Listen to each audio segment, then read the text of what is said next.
السلام عليكم ورحمة الله وبركاته. ازيكم حبايبي، عاملين ايه؟ اهلا بيكم كل متابعين القناة. اتمنى يا رب تكونوا دايما بخير ومتابعينا ومفعلين زر الجرس عشان يوصلكم كل جديد. النهارده باذن الله حبيت اشارك معاكم ثقافة تناول الادوية في كوريا، لان طبعا في فرق كبير جدا بين ما احنا بناخد كمية مهولة من الدواء. لو اي حد لا قدر الله تعب بيروح للدكتور وبيكتب له كمية جديدة كبيرة جدا من الادوية وبكل حاجة علبة والكلام ده. هنشوف هما بيعملوا ازاي ده. يعني صديق كوري كان رايح المستشفى وكشف فيها. طبعا هو كل اللي عطوه هو الظرف ده كل الأدوية اللي هو خدها، عبارة عن طبعا بيبقى مكتوب فيه بيانات عن المستشفى وعناوينها وأرقام تليفوناتها والاتصال بيها.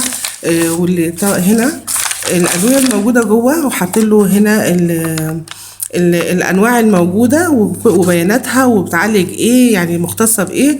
وطبعا هنا قايلين له الفطار والغدا والعشاء ومواعيد تناول الدواء، معلمين له على الفطار والعشاء، وان هو ياخدها في مواعيد، يعني الميعاد اللي قبل الاكل قد ايه. طبعا هنا برضو المصروفات اللي هو دفعت حق الادويه وكان ليه تامين صحي ولا لا.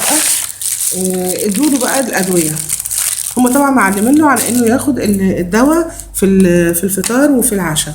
فطبعا عامل له بالظبط على قد ما هو هياخد، زي ما احنا شايفين كده.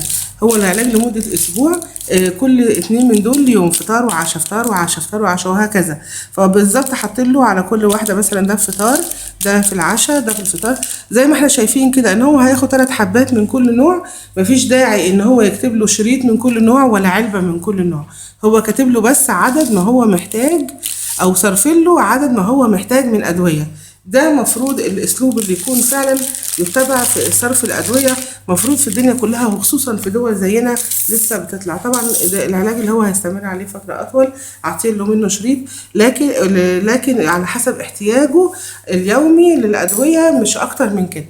فزي ما انتم شايفين دي ثقافة مختلفة في تناول الأدوية، إن كل مريض بيتصرف له علاج بس على قد ما هو هياخد، مش أكتر من كده. احنا كلنا في بيوتنا علب وشرايط وشنط وكميات مهولة من الأدوية، مبنبقاش عارفين نعمل فيها ايه بعد ما بتخلص فترة العلاج.